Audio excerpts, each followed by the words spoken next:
Doctor Hitesh Gupta Delhi सरकार में एक डॉक्टर के रूप में काम करते थे और वो कोरोना काल के दौरान सभी मरीजों की सेवा कर रहे थे।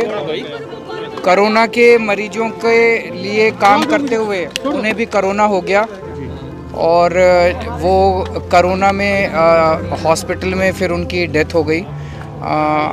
उसका हमें बहुत अफसोस है।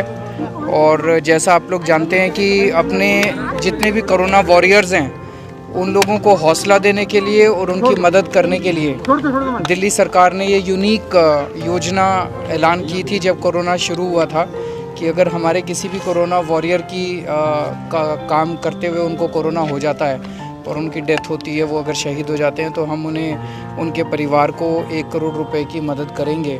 तो उसी योजना के तहत आज मैं परिवार से मिलने भी आया और उनको ये सहयोग राशि हम लोगों ने दी है। वैसे तो किसी की भी जान की कोई कीमत नहीं होती, लेकिन मैं उम्मीद करता हूँ कि इस राशि से उन्हें मदद मिलेगी।